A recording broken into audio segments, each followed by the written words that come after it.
Hello बेटा, so continue करते हैं।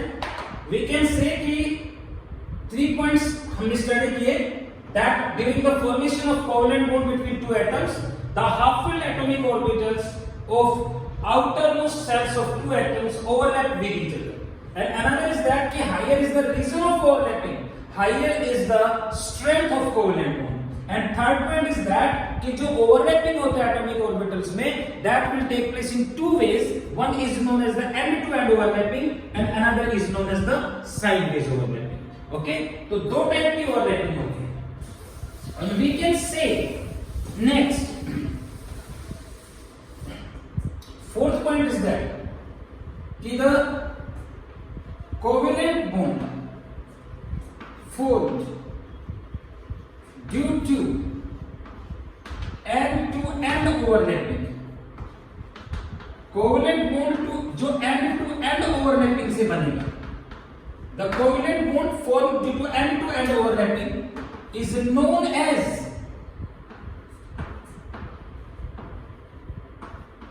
sigma bond, and covalent bond formed due to sideways overlapping और covalent bond जो sideways overlapping से बनेगा that is known as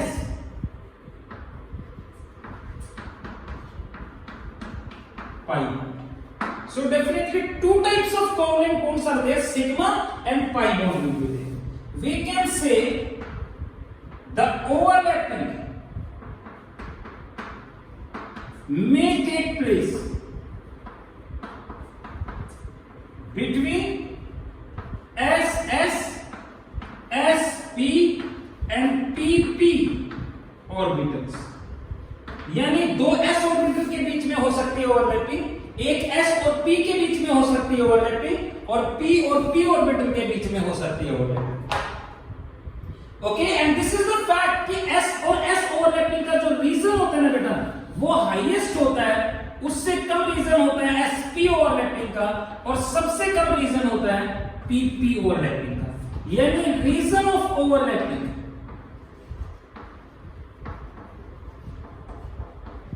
decreases in this way.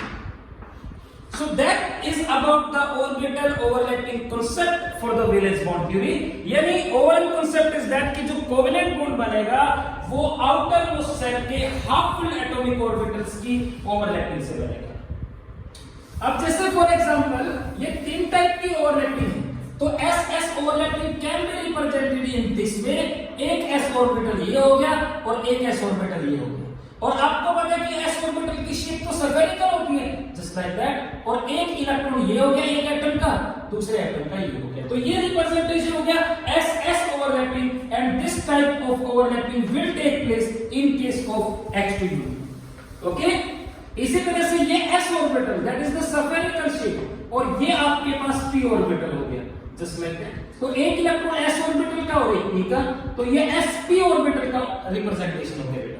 sp overlapping जो है that can take place in case of HF, या axial होता है, इसका p ऑर्बिटल और इसके s ऑर्बिटल के बीच में ओवरलैपिंग होगी, और p ओवरलैपिंग जस्ट एक p ऑर्बिटल ये और दूसरा p ऑर्बिटल ये हो गया, ये न्यूक्लियाई हो गई है।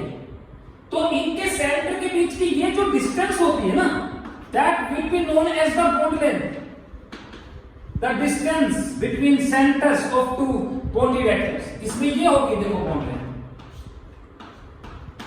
और इसमें ये हो गई बॉन्ड लेंथ, इन दो न्यूक्लियाई के बीच की distance that will be known as the bond length, और ये pp ओवरलैपिंग का रिप्रेजेंटेशन हो गया, तो एक क्लोरीन और दूसरे क्लोरीन के बीच में। अब इसमें सीधा क्वेश्चन देख सकते हो यार, जैसे फॉर एग्जांपल हाइड्रोजन का जो इलेक्ट्रॉनिक कॉन्फ़िगरेशन है वो 1s1 है, दूसरे हाइड्रोजन का भी 1s1, तो इसका 1s और दूसरे का 1s एक दूसरे के साथ एंड टू एंड ओवरलैपिंग कर लेंगे। इसी तरह से हाइड्रोजन है इसमें, तो हाइड्रोजन का इलेक्ट्रॉनिक कॉन्फ़िगरेशन 1s1 और फ्लोरीन का एटॉमिक नंबर 9, तो electronic configuration 1s2, 2s2, 2px2, 2py2, और 2pz1 हुआ, तो इसका ये सेल हो गया और ये आउटर मोस्ट सेल हो गया बेटा। और बॉन्डिंग में आउटर मोस्ट सेल ही पार्टिसिपेट करते हैं, क्योंकि जो बाहर है वही जो है वही ओवरलैप करेगा। तो इसका जो हाफ फील्ड ऑर्बिटल है वो ये है और इसका हाफ फील्ड ऑर्बिटल ये है, तो इन दोनों के बीच में ओवरलैपिंग होगी। इसका कोई रोल नहीं बॉन्डिंग में। और 2s में जो 2 इलेक्ट्रॉन है, 2px में जो 2 इलेक्ट्रॉन है, 2py में, ये लोन पेयर का काम करेगा। यानी ये इलेक्ट्रॉन बॉन्डिंग में पार्टिसिपेट करेगा, हाइड्रोजन का एक ही इलेक्ट्रॉन है वो बॉन्डिंग में पार्टिसिपेट कर गया, तो H और F के बीच में ये जो सिंगल बॉन्ड बना है इसमें एक इलेक्ट्रॉन ये है और एक ये। ओके, बाकी इसके ये जो 3 है ये लोन पेयर का काम करेंगे फ्लोरीन में।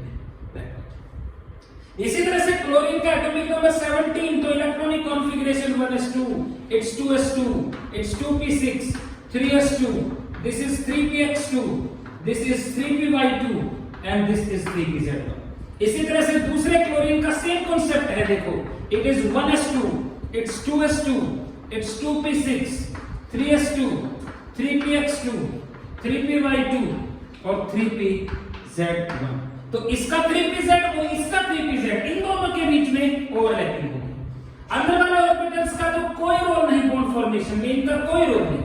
और ये 3s के जो 2 इलेक्ट्रॉन है, ये जो 2 इलेक्ट्रॉन है, ये लोन पेयर का काम करेगा। तो किसी भी हाइड्रोजन के आउटरमोस्ट शेल में 7 वैलेंस इलेक्ट्रॉन है, तो 1 unpaired electron will take part into the bond formation and 3 paired electrons will act as lone pair। यानी क्लोरीन के बीच में इसका इलेक्ट्रॉन और इसका इलेक्ट्रॉन, ये तो बॉन्ड में यूज हो गए, ओवरलैपिंग हो गई इन दो ऑर्बिटल के बीच में, और ये लोन पेयर। तो माइंड में क्रिएट होना चाहिए कि जो कोवेलेंट बॉन्ड है वो एटॉमिक ऑर्बिटल्स की ओवरलैपिंग से बनेगा। ठीक है, इसी तरह से फॉर एग्जांपल लेट हम O2 मॉलिक्यूल का एग्जांपल लें, यानी how the bonding will take place in case of O2 molecule. O2 molecule में कोवेलेंट बॉन्डिंग कैसे होती है? तो आपको पता है ऑक्सीजन का atomic number 8, electronic configuration 1s2, 2s2, 2px2, 2py1 और 2pz1। Okay, oxygen is containing 2 half field orbitals. Oxygen में 2 हाफ फील्ड ऑर्बिटल है।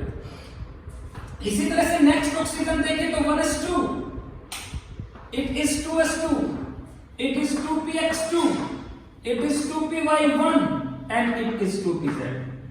तो इनका कोई रोल नहीं बॉन्ड फॉर्मेशन में।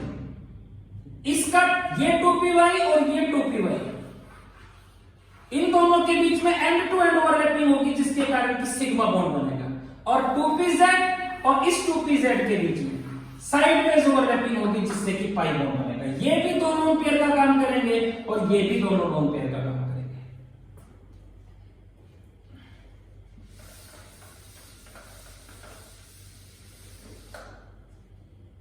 Okay, so we can say let this is the 2py, तो इस ऑक्सीजन का ये 2py ऑर्बिटल हो गया। दूसरे ऑक्सीजन की बात करें तो ये ऑक्सीजन, इसका ये 2py ऑर्बिटल हो गया। एक इलेक्ट्रॉन एक का और एक दूसरे का, लाइक दैट।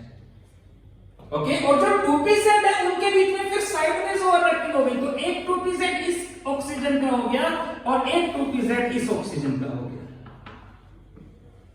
तो यहां पर देखो इलेक्ट्रॉन को मैं ऑपोजिट स्पिन से लिख दूंगा, ओवरलैपिंग करेंगे।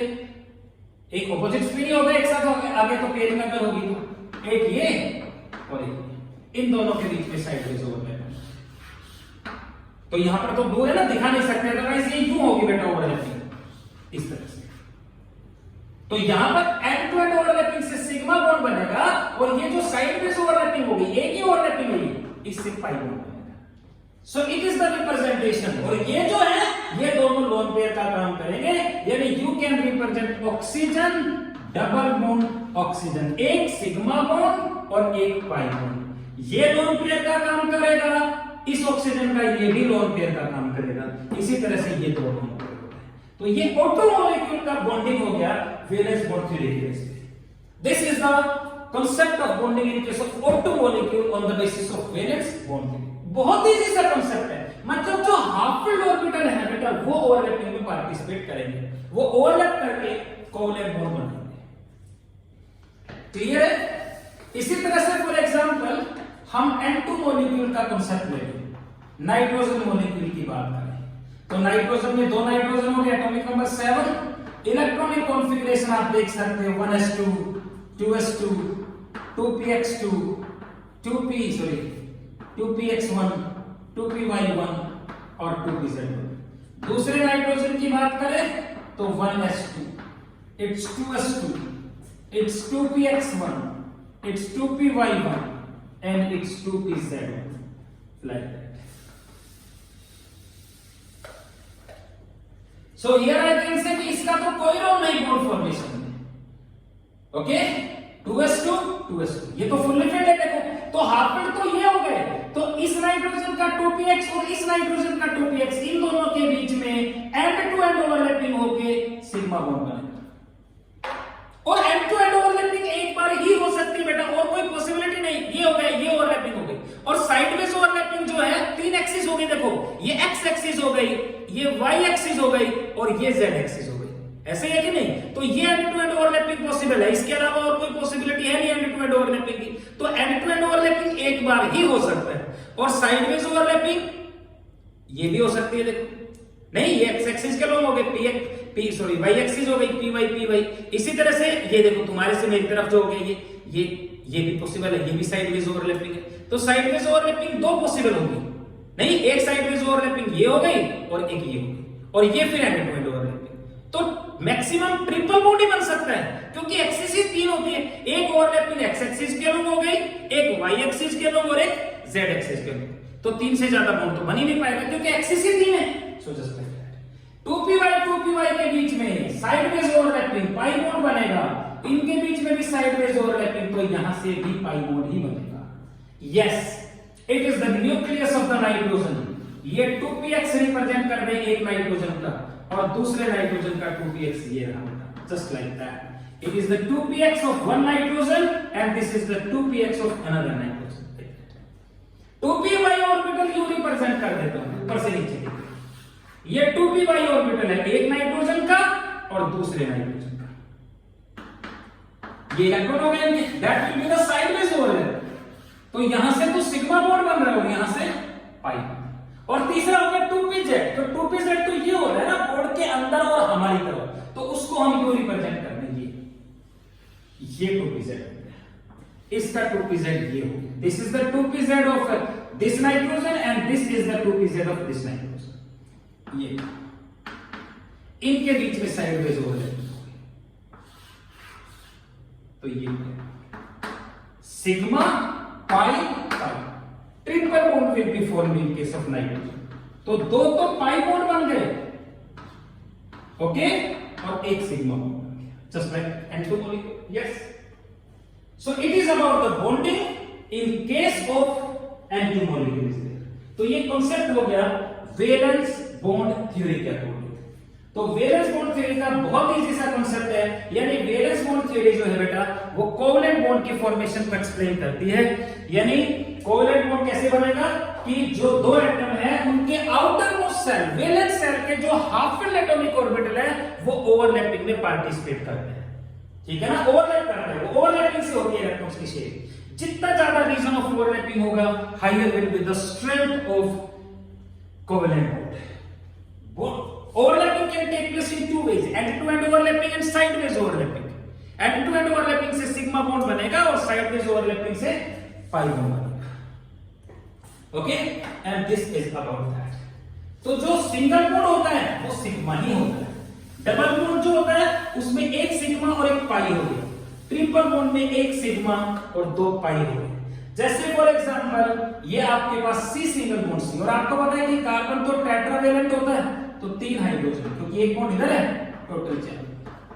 अगर आपसे कोई पूछे कि इसके कितने सिग्मा और पाई बॉन्ड है, तो सारे बॉन्ड सिंगल ही है, तो सिंगल बॉन्ड है तो सारा ही सिग्मा है।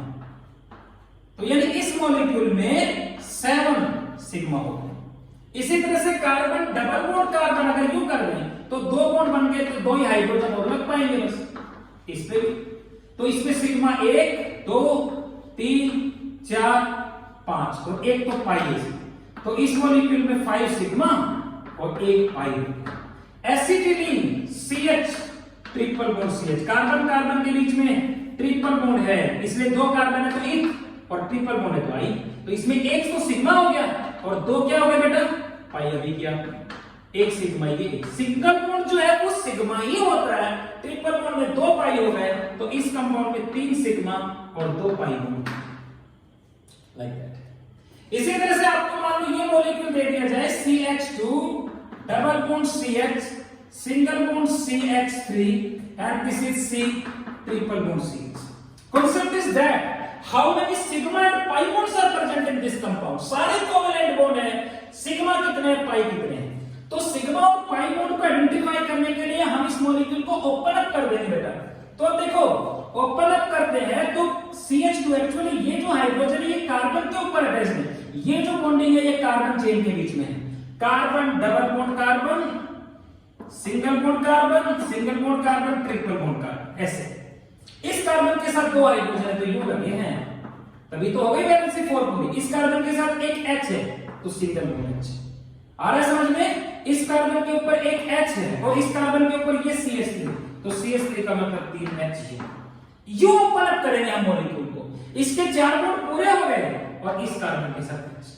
तो आप सिग्मा बॉन्ड देख सकते हो कितने, 1 2 3 4 5 6 7 8 9 10 11 12 13 13 सिग्मा बॉन्ड हो गए और पाई बॉन्ड कितने हो गए, 1 and 2 यहां पे। तो इस मॉलिक्यूल में 13 सिग्मा हो गए और 3 पाई हो गए। क्लियर है। इसी तरह से फॉर एग्जांपल जैसे मान लो आपके पास ये मॉलिक्यूल है CH3COH, how many sigma and pi bonds are present in this compound. तो इसको ओपन अप करेंगे, कार्बन सिंगल बॉन्ड कार्बन, इस कार्बन के ऊपर 3 H है बेटा, और इस कार्बन पे ऑक्सीजन जो है वो एक डबल बॉन्ड O की फॉर्म में अटैच है और दूसरा फिर O सिंगल बॉन्ड, ऐसे स्ट्रक्चर है। तो इसमें सिग्मा आप देख सकते हो 1 2 3 4 5 6 7 7 सिग्मा हो गए और पाई कितने हो गए, एक ही, तो 1 पाई। ओके। इसी तरह से for example you are given benzene ring, आपसे कोई कहे कि बेंजीन रिंग में कितने सिग्मा और पाई बॉन्ड है, तो एक्चुअली बेंजीन रिंग की अगर हम बात करें तो बेंजीन का फॉर्मूला होता है C6H6, यानी हर कार्बन के ऊपर एक H भी प्रेजेंट होता है बेंजीन में, जो रिप्रेजेंट नहीं होता, लेकिन एक्चुअल स्ट्रक्चर तो यही होता है। तो सिग्मा बॉन्ड अगर आप देखते हैं तो 1 2 3 4 5 6 तो यही हो गए और फिर 6 ये हो गए, तो टोटल 12 सिग्मा हो गए और pi bond 1 2 3 number of sigma and pi bonds in A compound, बहुत इंपॉर्टेंट सा कांसेप्ट है।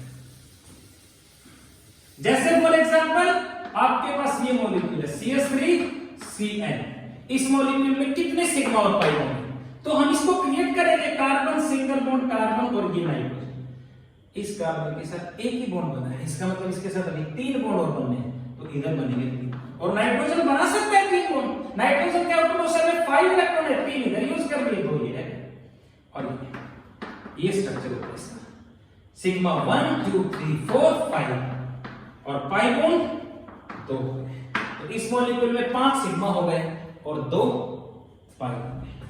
You are having CH2 double bond C double bond CH2. This molecule is compound is known as the alene kinase. ये एलीन का structure है और एलीन में ये 2 hydrogen देख सकते हो आप, ये 2, तो सिग्मा बॉन्ड 1 2 3 4 5 6 सिग्मा हो गए और पाई कितने हो गए, 1 and 2, तो 2 pi. Yes, it is the identification of the number of sigma and pi bonds. तो किसी मॉलिक्यूल में कितने सिग्मा और पाई बॉन्ड बनेंगे, definitely you can find it. Okay, so definitely sigma and pi bonds. तो sigma bond is what, the chemical bond which is formed by end to end overlapping between 2 orbitals is known as the sigma bond and the bond which is formed by sideways overlapping between 2 orbitals is known as the pi bond. Okay, end-to-end overlapping can take place between SS, SP और PP के बीच में भी हो सकती है, जबकि जो साइडवेज ओवरलैपिंग है वो सिर्फ और सिर्फ p ऑर्बिटल के बीच में ही होती है। ओके, इसी तरह से end-to-end overlapping का जो रीजन होता है, एक्सटेंट ऑफ ओवरलैपिंग जो होती है end-to-end वो ज्यादा होती है, इसलिए sigma bond is more stable as compare to pi bond.